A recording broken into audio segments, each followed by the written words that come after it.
देश को गणतंत्र हुए 74 वर्ष हो गए। चारों दिशाओं में आज़ादी के इस पर्व को बड़े हर्षोल्लास से लोग मना रहे हैं। इन 74 वर्षों में देश ने अपनी अस्मिता और बहादुरी को हिमालय के शिखर से भी ऊपर तक पहुंचाया है। इसमें देश को न शक है और न कतई संदेह है। मगर कभी कभी हृदय में एक अजीब सी वेदना उत्पन्न होती है कि हम आज़ादी के पर्व को मनाते हैं पर आज़ादी का सही मतलब नहीं समझते, सही मायना नहीं समझते। हम आज़ादी के नाम पर एक दूसरे के गले काटते हैं। हम आज़ादी के नाम पर एक दूसरे के गले काटते हैं। हम आज़ादी के नाम पर समाज को धर्मों में बांटते हैं। हम आज़ादी के नाम पर एक दूसरे को जातियों में बांटते हैं।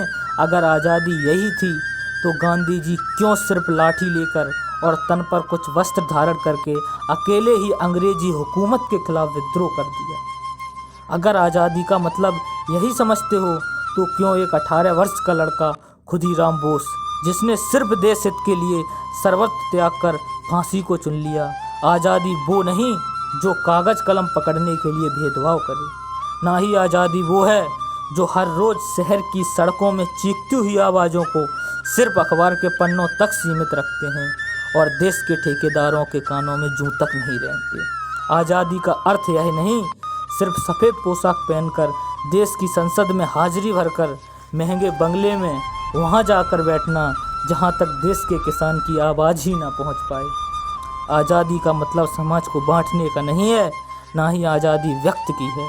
आज़ादी है व्यक्तित्व की, जो ईद और दीपावली एक साथ मनाए, जो देश हित के सपने सजाए, जो तिलक और टोपी देखकर उसका अंदाज़ा ना लगाए।